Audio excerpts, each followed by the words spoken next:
지난 수요일 이제 애쉬 웬즈데이 제의 수요일부터 시작해서 부활절까지 이제 저희들이 사순절 기간에 들어왔습니다. 사순절 기간은 이제 예수님의 고난을 묵상하고 그 고난에 적극적으로 자발적으로 기쁨으로 동참하여서 고난을 뿌리치지 않고 고난에 동참하여서 우리 믿음이 자라게 되고 성숙하게 되는 그런 기간인데, 이 사순절 기간이 제의 수요일로 시작한다는 것이 참 의미가 있죠. 제의 수요일이 뭘 의미하는가 하면 회개라는 것입니다. 그래서 이 사순절 기간 동안에 회개와 고난에 참여하는 것이 없다면 그건 사순절 기간을 제대로 보낸 게 아닙니다. 마침 오늘 우리가 계속해서 말씀을 구약 성경 말씀을 중요한 사건 따라 이제 읽으면서 오늘 우리가 에스라 9장과 10장의 내용을 살펴볼 건데요. 이 에스라 9장과 10장은 에스라와 그의 이스라엘 회중들이 바벨론에서 돌아와서 회개하는 바로 그 내용이 들어 있습니다. 그러니까 사순절 기간에 첫 번째 주일 회개로 시작하는 이 사순절 기간에 에스라 9장 10장을 우리가 함께 본다는 것은 정확한 타이밍에 정확한 내용을 우리가 이제 같이 보게 되는 것입니다. 자, 9장 1절 2절 제가 한 번 더 봉독해 드리겠습니다. 이 일 후에 방백들이 내게 나와 이르되 이스라엘 백성과 제사장들과 레위 사람들이 이 땅 백성들에게서 떠나지 아니하고 가나안 사람들과 헷 사람들과 브리스 사람들과 여부스 사람들과 암몬 사람들과 모압 사람들과 애굽 사람들과 아모리 사람들의 가증한 일을 행하여 그들의 딸을 맞이하여 아내와 며느리로 삼아 거룩한 자손이 그 지방 사람들과 서로 섞이게 하는데 방백들과 고관들이 이 죄에 더욱 어뜸이 되었다 하는지라. 자, 이 내용이 뭔가 하면은 이제 에스라가 바벨론에서 귀환해서 예루살렘으로 돌아옵니다. 이때가 지금으로부터 2500년 전 이야기입니다.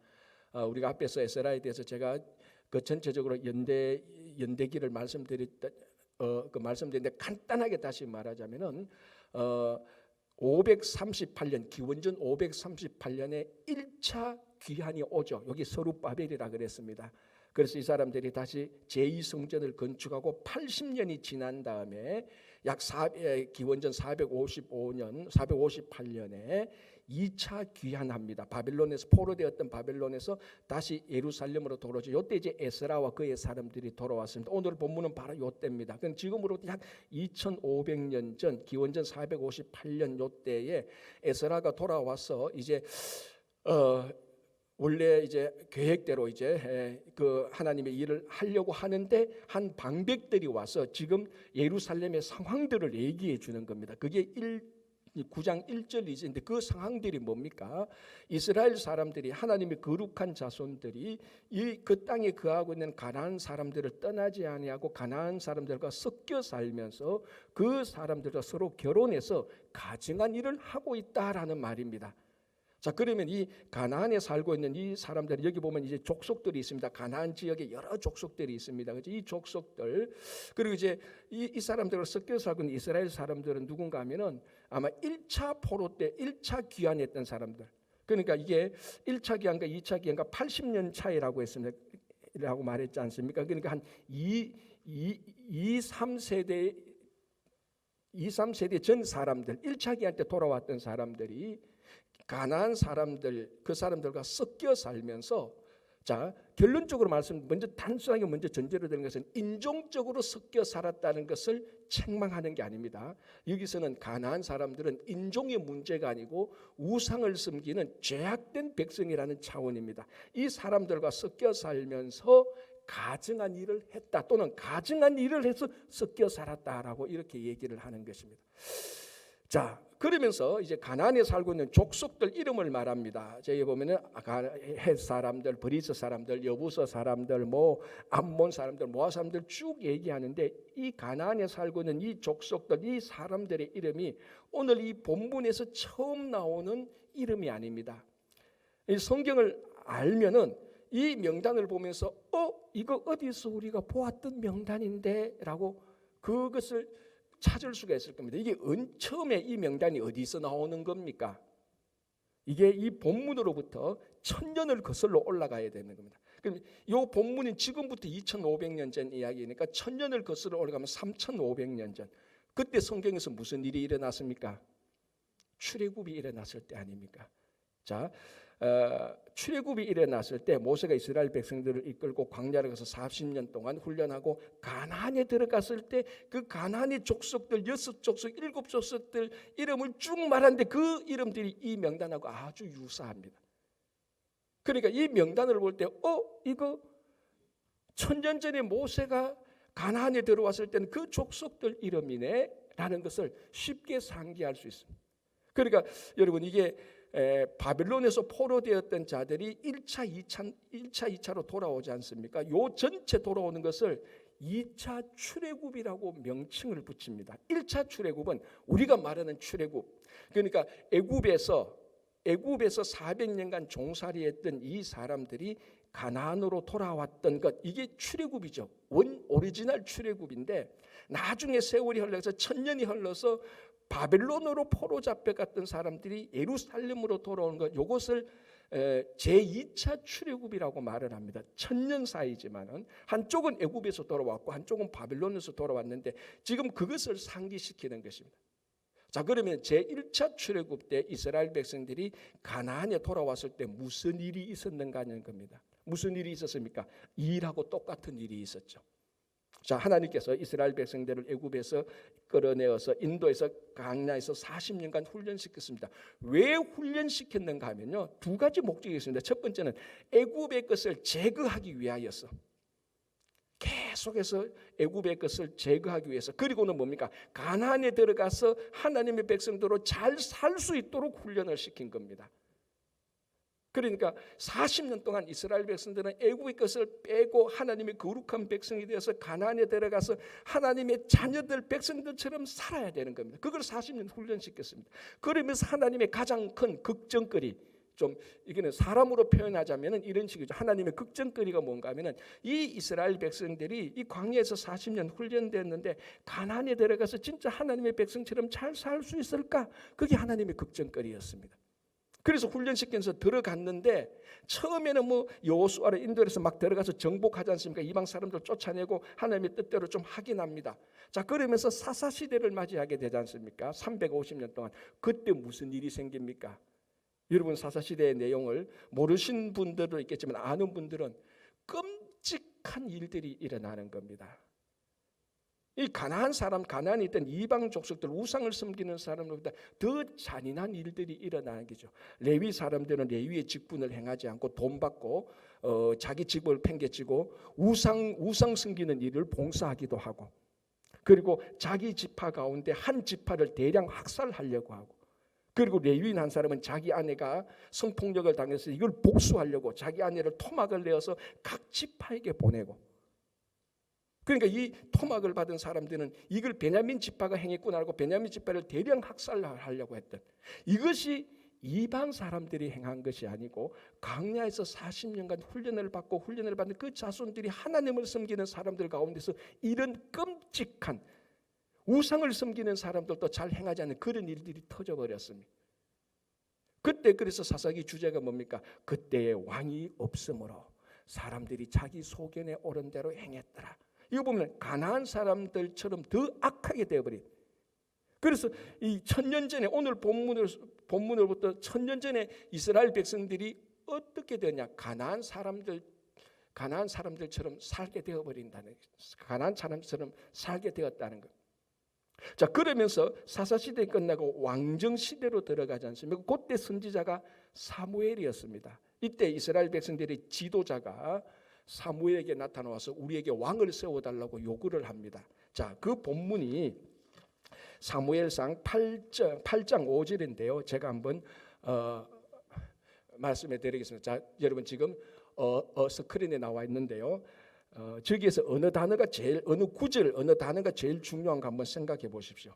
그에게 이르되, 그는 사무엘입니다. 이스라엘 지도자가 사무엘, 그에게 이르시되, 보소서 당신은 넓고 당신의 아들들은 당신의 행위를 따르지 아니하니 모든 나라와 같이 우리에게 왕을 세워 우리를 다스리게 하소서 한지라.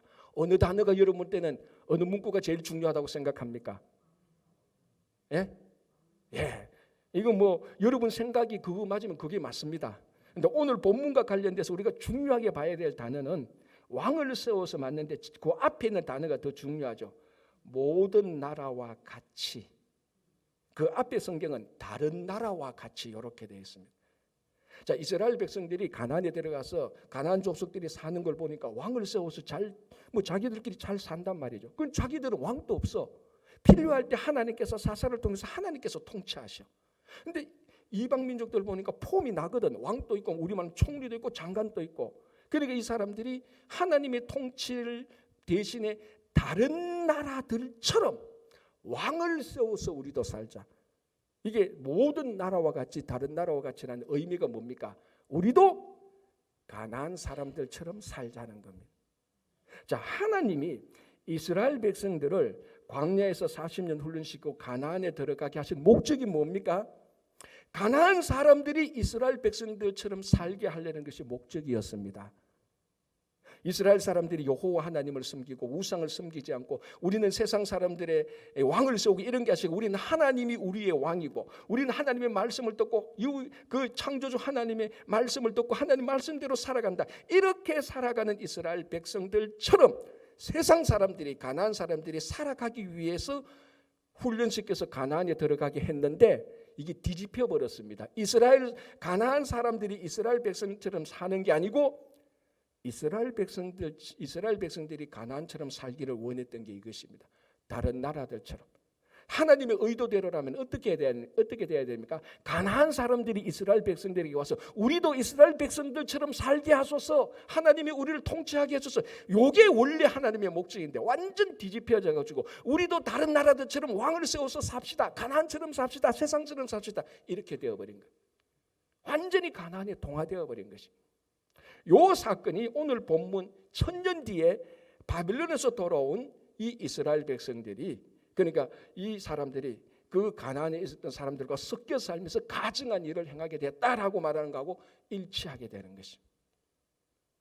자, 이게 이제 우리가 가나안에 동화되어 버린 것이죠. 가나안을 동화시키라고 말하는데 가나안에 동화되어 버린 것입니다. 이것이 출애굽 이야기고 바벨론 귀환 이야기만 아니고 오늘날 우리가 살고 있는 삶의 전면에 이런 것들이 다 깔려 있습니다. 이걸 우리가 다른 말로 하면 영적 전쟁이라고 말을 할 수 있습니다. 우리가 세상에 동화되느냐, 우리가 세상을 동화시키느냐, 이것이 모든 말과 행실과 우리가 있는 직장과 일터와 가정의 모든 일들이 다 깔려 있습니다. 그리고 이런 막강한 세상의 악한 영향력들이 얼마나 강한지, 얼마나 만연해 있는지 우리는 알 수 있고, 그리고 이 악한 일들 가운데 가장 마지막이 뭡니까? 죽음 아닙니까? 죽음은 우리를 죽도록 동화시키는 것입니다. 여러분, 이게 한 사회에 또는 한 국가에 자살 사건이 신면에 일면에 보도되면요, 그 국가의 자살 사건이 연속해서 계속해서 올라가고요, 대량 학살 사건이 일면의 신문에 보도되면 그 국가의 학살 사건이 계속해서 일어나게 되는 겁니다. 그리고 실제로 한 사회를 조사해 보니까 한 사회에 일면의 자살 사건, 신문 일면입니다. 일면에 제일 크게 자살 사건이 보도되면 그 사회에서 2주일 동안에 자살 사건이 58%나 증가된다는 겁니다. 그러니까 정상적으로 아무리 안 해도 자살이 안 일어날 수는 없지 않습니까? 안 일어나면 가장 좋은데, 그러니까 예를 들어서 이 사회에 2주일 동안에 10명이 자살하는 게 평균이라면은 신면 일문의 자살 사건이 딱 터지면 그 2주 동안에는 15명 또는 16명이 자살을 한다는 겁니다. 왜 그런가? 그 자살 신문을 보면서 동화되는 겁니다. 자살해도 괜찮네. 신문에 보니까 자살했네. 이런 일들이 일어나는구나.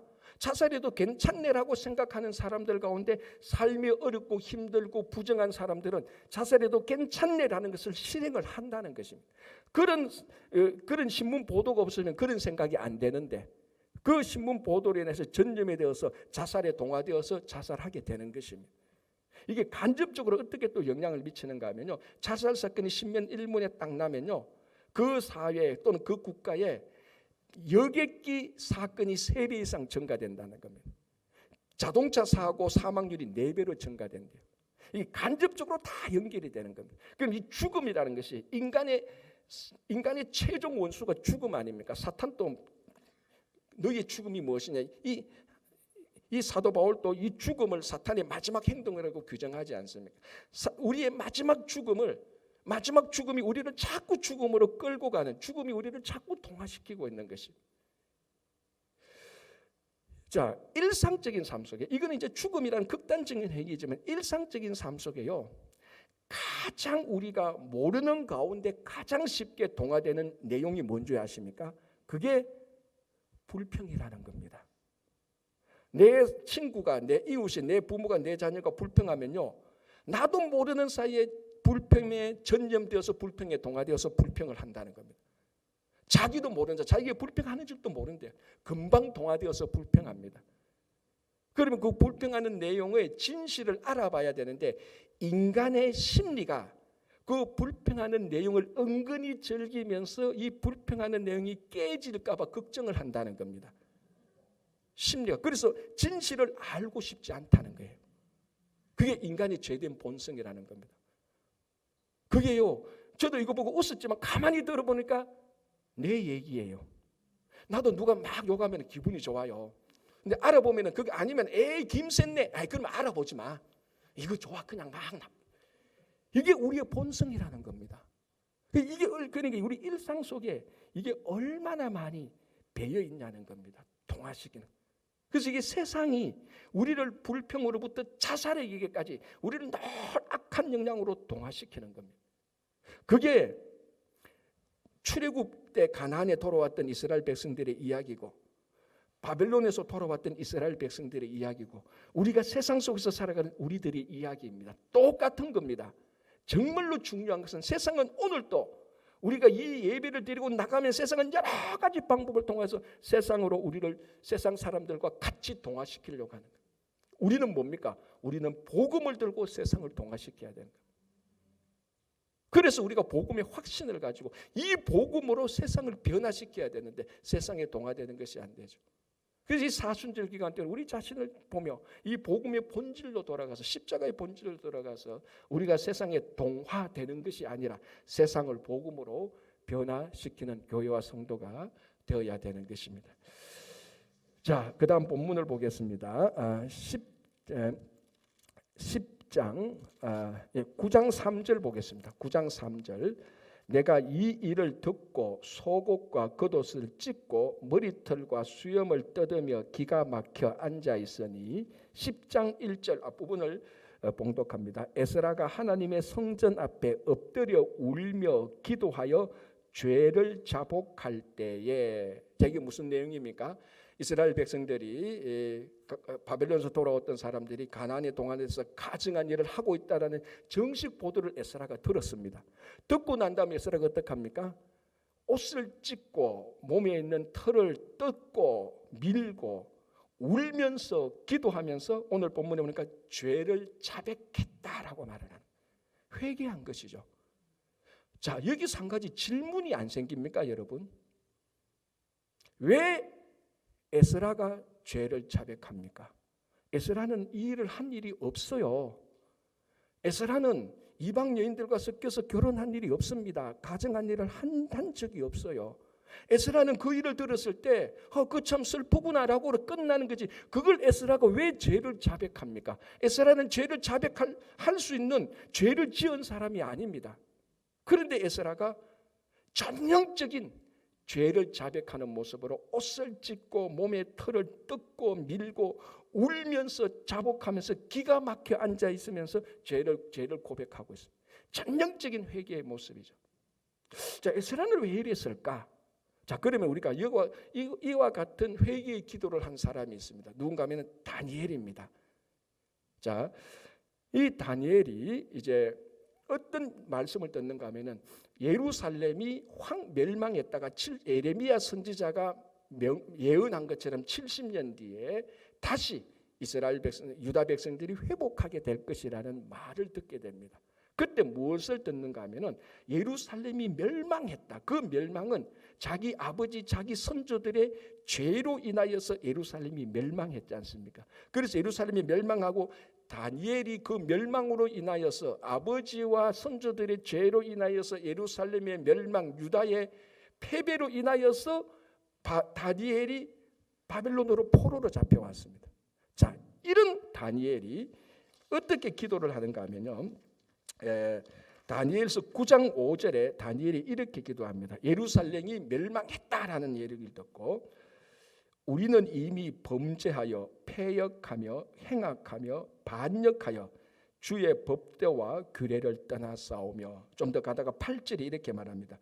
주여, 우리 수치가 우리에게로 돌아오고 우리의 왕들과 우리의 고관과 조상들에게 돌아온 것은 우리가 주께 범죄하였음이니다라고 말합니다. 예루살렘이 멸망했다, 그 죄 때문에 멸망했다는 그 사실을 알고 다니엘이 어떻게 기도했다고요? 우리가 주께 범죄했다라고 말합니다. 뭐가 이상합니까?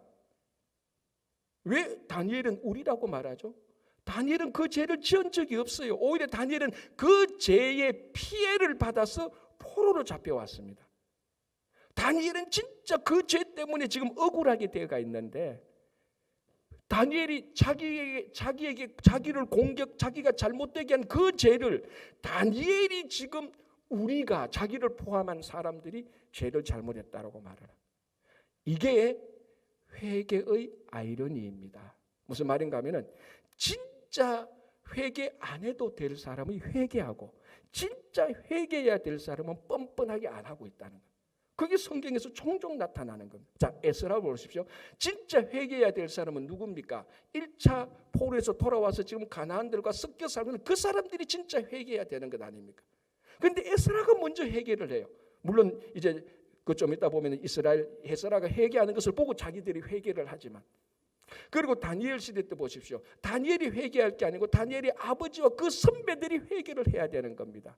그런데 그 사람들은 그거 내 일 아니야 라는 식으로서 회개하지 않습니다. 그런데 그 일에 대한 피해 자격인 다니엘이 회개를 하고 있습니다. 이게 회개의 아이러니라고 합니다.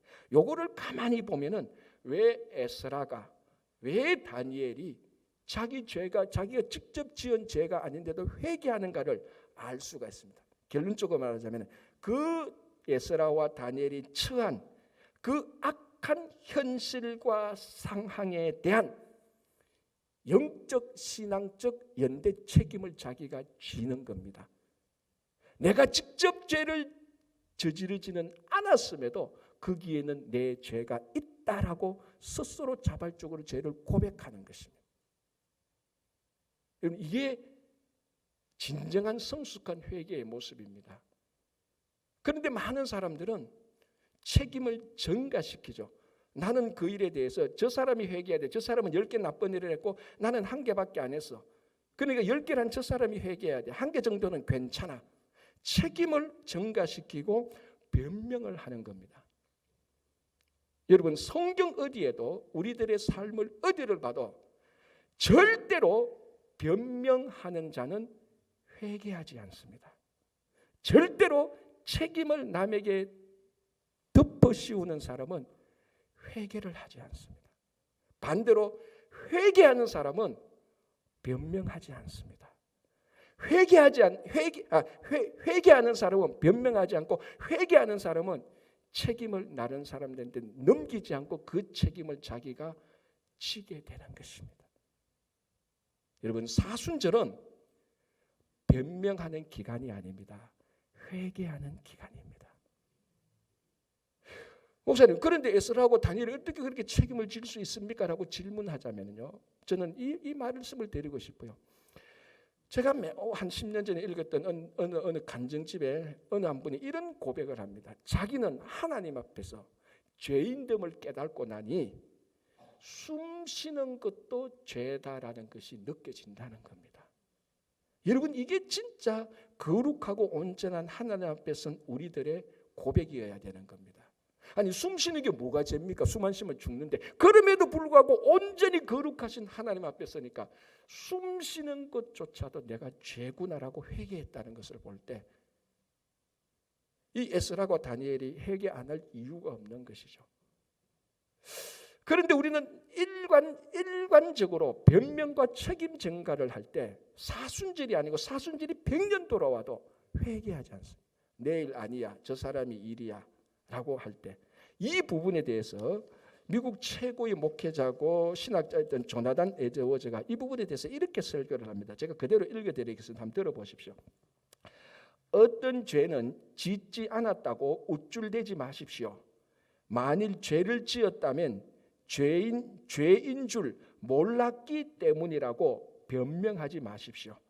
사람들은 종종 이러저러한 죄를 지은 것은 몰랐기 때문이라고 어리석게 변명합니다. 또한 사람들은 악한 행동이라고 생각되는 것을 했을 때에 비록 자기가 그런 행동을 하기는 했지만 진심으로 원해서 한 것은 아니라고 변명합니다. 그런데 이것이야말로 악한 행동입니다. 그들은 계속해서 이런 행동, 즉 변명이죠. 이런 행동을 하면서 전혀 고치려고 하지 않습니다. 내 이야기죠. 우리 이야기 아닙니까? 그거 내 일 아니야. 내 책임 아니야. 내가 악한 일을 했는데 원래 의도는 아니었어. 나는 좋은 의도로만 했는데 저 사람이 지금 나쁘게 받아들였어. 저 사람이 책임이야. 그 일은 사소한 거야. 내가 바빠서 몰라서 그랬어. 이 모든 것의 공통점은 뭡니까? 책임을 남에게 넘기는 겁니다. 변명하는 겁니다. 회개의 가장 원수는 변명입니다, 여러분. 다시 말씀드리지만 사순절은 변명이 아니라 회개하는 기간입니다. 하나님은 회개하는 사람을 기뻐하십니다. 변명하는 사람을 쓰지 않습니다. 자, 10장 2절 4절 보겠습니다. 제가 봉독하겠습니다. 10장 2절 4절.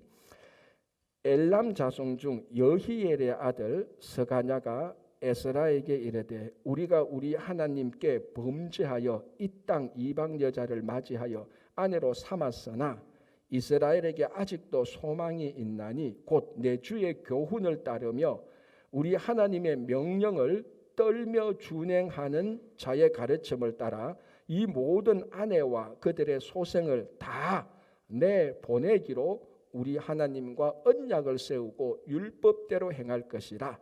이는 당신이 주장할 일이니 일어나소서 우리가 도우리니 힘써 행하소서 하니라. 자, 이 내용이 뭡니까? 에스라가 그 책임을 지고 내가 잘못했습니다 하고 자복하고 회개하니까 그걸 본 이스라엘 백성들이 감사하게도 우리가 잘못했습니다라고 자기 자신을 깨우치고 회개하기 시작하는 겁니다. 지금 여기서 끝나는 것이 아니고 그 해중 가운데 하나가 이 에스라에게서 와서 말합니다. 우리가 회개하니 우리가 잘못한 것이 무엇인가 하면 이 가나안 여인들과 섞여 살아서 가증한 일을 한 것이 잘못입니다. 우리가 회개하니 이 가나안 여인을 우리가 다 끊어내겠습니다. 이 일을 에스라 제사장께서 주장해 주십시오. 선두에 서 주십시오. 우리가 그 일을 참여하면서 우리 가정에 들어온 가나안 여인을 다 끊어내겠습니다라고 말합니다. 그리고 그 다음에 그 가나안 여인을 맞이했던 그 가정들 조사를 쭉 하고 명단이 나오는 겁니다. 저는 성경에서 이것이 가장 과감한 회개의 책무를 담당하는 것이라고 생각합니다. 이게 얼마나 과감했습니까? 가나안 여인과 결혼해서 살고 있습니다. 지금 자녀들을 낳고 있었는데 이게 하나님 앞에 서서 보니까 우리가 이 여인과 결혼해서 잘못된 가정을 이루었단 말이죠. 하나님을 섬기지 않고 우상을 섬기고 있었단 말이죠. 이거 잘못한 거예요. 회개합니다. 끝난 게 아니고 그 책무를 감당하는 겁니다. 그래서 이 아내를 끌어내려고 하는 것다. 어떻게 보면은 여기에 많은 논쟁이 될 수도 있을 것이지만 우리는 그 논쟁을 논쟁하자는 것이 아니고 중요한 회개했으니 회개에 합당한 책무를 철저하게 행하겠다는 이 회개의 실천을 보자는 것입니다. 그래서 이게 너무나 과격하기 때문에 어떤 성경학자는 이거는 이런 일은 실제로 일어나지 않았을 거다라고 말하는 사람들이 꽤 있습니다. 어떻게 이렇게 할 수 있느냐라고 말할 수 있습니다. 그만큼 과감한 회개에 따른 책무를 하는 것입니다. 여러분, 회개라는 것은 오늘 이 에스라와 이스라엘 백성들의 회개처럼 회개라는 것은요, 하나님과의 관계에서만 해결하는 것이 회개가 아닙니다. 하나님과의 관계에서 해결했다면 그 회개에 따른, 회개는 잘못이 있지 않습니까? 그 잘못에 따르는 개인적인 책무를 행하거나 아니면 그 잘못이 사람들에게 관련되어 있으면 그 사람들에게 책무를 행해야 되는 것입니다. 여러분 100m 달리기를 한다고 생각해 보십시오. 출발점에 서서 100m까지 달려가야 되는 겁니다. 1등을 했든 꼴찌를 했든 100m까지 가서 피니시 라인을 나가야 100m를 달린 사람입니다. 만약에 80m를 가고 30m를 가면 다 실격자죠. 회개가 이거하고 똑같습니다. 하나님 앞에서 회개하는 것은 출발선에서 땅 하고 나가는 겁니다. 100m까지 가야 됩니다. 100m 끝에는 뭐가 있습니까? 그 잘못한 것에 대한 개인의 책무를 행하는 것과 그 책무가 사람에게 있는 것이라면 사람에게 그 책무를 행하는 것이 라인에 있으면 그까지 가야 그게 회개가 되는 것입니다. 이 회개에 대해서 동일하게 조나단 에드워즈가 간단하게 이렇게 말을 합니다. 제가 다시 봉독해 드리겠습니다. 하나님께 대한 의무를 행하는 것만으로 회심을 추구하지 마십시오. 사람에 대한 의무를 추구하십시오. 쭉 가다가요. 회심을 위해 해야 할 일은 성경 읽고 기도하고 설교 듣고 예배에 출석하는 것이 전부가 아닙니다. 여러분은 사람에 대한 공의와 자비를 행해야 합니다. 여기까지 가야 회개가 되는 겁니다. 여러분 이런 이야기를 많이 듣고 저도 이런 이야기를 굉장히 많이 들었습니다. 참 이 교회 다니는 사람 비겁하다는 겁니다. 왜? 자기들이 실컷 잘못해 놔놓고 자기가 있는 공동체에서 자기 말과 행실로 공동체가 크게 어려움을 겪게 해놓고 자기들 교회 한 번 가서 하나님께서 잘못했습니다 하고 끝낸다는 거예요. 실제로 우리가 그렇지 않습니까? 그런 경우도 있지 않습니까? 자기가 말한 것 때문에 직장에서 사람들에게 상처를 받고 그것 때문에 공동체의 분위기가 다 어지럽게 했는데 집에 와서 보니까 잘못했어. 내일 새벽 기도 가서 기도 한번 퉁치고 끝. 회사 가서 당당하게 나 잘못했어. 하나님께서 내 죄 다 용서했어. 오늘 100m 가다가 30m 가다가 멈춘 거예요. 그러니까 세상 사람들보다 기독교만큼 미운 얌체가 없다는 거예요. 자기 때문에 공동체가 이 직장이 지금 어렵게 됐는데 자기는 양심의 가책도 없어. 양심의 가책을 새벽 기도 한번 가서 다 퉁쳤어. 그거는 성경이 말하는 회개가 아니라는 겁니다. 회개는 100m 끝까지 가 있는데 그 100m 끝에 잘못한 것에 대한 자기의 책무와 그것이 사람에게 대한 것 때문에 사람에게 대한 책무가 있어야 되는 겁니다. 이게 회개입니다. 제가 한 20년 전에 인터넷에 있었던 재미있는 반성문이 하나 있어서 아마 이거 읽었던 분도 있을 텐데요. 이게 벌써 그때 이 아이가 초등학교 한 3학년 4학년 되는데 20년 전에 지금 30대 한 중반 후반 되겠죠. 제가 이 일기를 읽어드릴게요. 한번 보십시오. 한번 들어보십시오. 11월 4일 일요일 날씨 맑음. 제목, 얘는 또 제목이 있어요. 아빠 선생님께 하고 갈로 읽고 반성문하고 갈로 닫았어요. 자 이제 나갑니다. 아빠 선생님 안녕하세요. 저 회민인데요. 제가 오늘 세진이, 상우, 석윤이하고 놀러 나갔는데 아빠가 1시간만 놀다 오라고 하신 약속을 어겼어요. 죄송합니다. 다음부터 또 이런 일이 있으면 이제 자기의 책무를 행하는 거예요. 집에서 용돈을 1년 동안 계속 받지 않겠습니다. 그리고 매일매일 집 청소를 하고 인스턴트 식품 외에 탄산음료를 마시지 않겠습니다. 그리고 학교에서는 4주일 동안 계속 이어서 노새를 닦고 상표도 완전히 다 떼겠습니다. 그리고 준비물을 가져오지 않으면 손바닥을 7대 다 맞겠습니다. 그리고 또 집에서 컴퓨터를 3년 동안 계속 6학년 때까지 하지 않겠습니다. 대단한 결심이죠. 목숨 건 결심이에요. 3학년 애들이 3년 동안 컴퓨터 안 하겠다. 목숨 걸어야 되는 거거든요. 엄청난 책무예요. 이걸로 끝나는 게 아니라 또 나옵니다. 그리고 빗자루로 5대 맞겠습니다. 또 일주일마다 완전학습을 10장씩 풀겠습니다. 또 친구들과 놀지도 않고 교과서를 잘 챙겨 오지 않으면 빗자루로 7대 맞겠고 올라갑니다. 5대에서 7개. 참 애잔하죠. 기름이 들어간 음식을 먹지 않겠습니다. 이제부터 다른 약속들을 잘 지키지 않으면 학교에서는 매로 11대 맞을 것이며 참 애자네요. 반성문을 1000번 쓰겠습니다. 그리고 집에서는 아빠 엄마께 빗자루로 9대 맞겠습니다. 정말 죄송합니다. 요게요. 그래서 이 일기를 읽었던 선생님이 이렇게 코멘트합니다. 선생님이 본 반성문 중에서 제일 엄청나다. 위의 것들을 진짜 지킬 수 있을까? 저도 이거 포복 절도했습니다. 이 지키겠습니까? 반성문을 1000번 쓰고 빗자루로 계속 맞아야 되고 컴퓨터 못 하는데. 그런데 저는 이 일기장을 보면서 두 가지가 확실히 눈에 들어옵니다. 첫 번째가 뭐가 들어옵니까? 이 아이는 자기 잘못에 대한 변명을 일체 하지 않아요. 놀랍지 않나요, 여러분? 보통 3학년짜리 아이가 친구들 아빠가 1시간만 놀다 와 해서 1시간 더 이상 놀다면 반드시 변명합니다. 아빠 내가 오려고 했는데 상우가 약간만 더 있자고 했어. 아빠가 내가 오는데 세윤이 엄마가 떡볶이 해주는데 먹고 왔어. 아니 오는데 사람들이 뭐 해서 내가 구경하고 왔어. 반드시 변명을 하게 되어 있습니다. 그런데 얘는요, 약속을 어겼어요. 죄송합니다. 끝이에요. 변명하지 않습니다. 대단한 거죠. 이거는 진짜 회개입니다. 자, 그리고 난 다음에 다음부터는 이런 일이 있으면 자기 책무를 행합니다. 엄청난 책무, 목숨 건 책무라고 말했습니다. 잘못했다는 걸로 끝나지 않고 내가 잘못했으니 이 잘못을 고치기 위해서 이런 일을 하겠습니다라고.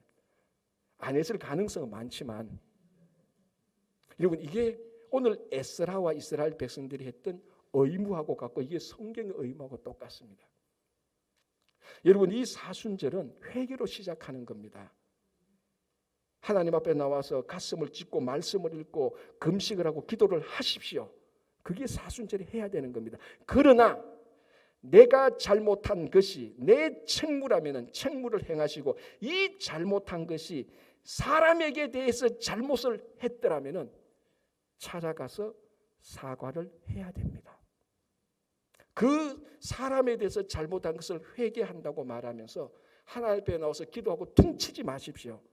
그 사람에게 찾아가서 내가 이것 잘못했다고 사과를 하셔야 돼요. 그리고 그 일이 공적인 잘못이라면 공적인 곳에서 내가 이것을 잘못했다고 말해야 되는 겁니다. 그리고 내 잘못을 해서 사람에게 손실이 생겼으면 그 사람에게 찾아가서 아니면 그 기관이나 찾아가서 손실을 채워야 되는 겁니다. 속건제 제사를 하는 것처럼. 그게 회개입니다, 여러분. 많은 성도들이 회개의 달리기를 하면서 30m, 50m에서 끝냅니다. 하나님하고 결단하고 하나님 내가 잘못했는데 울고 치웁니다. 저는 최근에 이런 얘기도 들었습니다. 목사님 하나님 앞에서 회개를 했으면 끝난 거 아닙니까? 라고 말했습니다. 제가 말했습니다. 아닙니다. 그거 사람에게 일을 회개해야 되고 공적인 자리에서 공개적으로 사과해야 그게 회개입니다. 라고. 목사님 그렇게 말씀하시면 어떠냐면 하나님하고 끝나면 됐죠. 천만에 회개는 책무가 따르는 겁니다. 그 책무가 개인이면은 오늘 이 회민이처럼 하셔야 돼요. 사람이라면은 그 사람에게 찾아가십시오, 여러분. 여러분 찾아가는 것이 하나님께서 기뻐하시는 일입니다. 그게 신앙의 용기 아닙니까? 그게 회개입니다, 여러분. 이 사순절 기간 동안에 오늘 에스라와 이스라엘 백성들이 한 이 회개를 보면서 이 사순절 기간 때 여러분들의 회개가 일어나서 여러분들 한 사람 한 사람이 진짜 오늘 이 에스라와 이스라엘 백성들의 회중을 할 때 저는 확신하는 게 있습니다. 하늘 문이 열립니다. 회개하는 자에게 하늘 문이 열립니다. 아무리 그럴싸한 변명하는 자에게는 하늘 문이 닫히는 겁니다.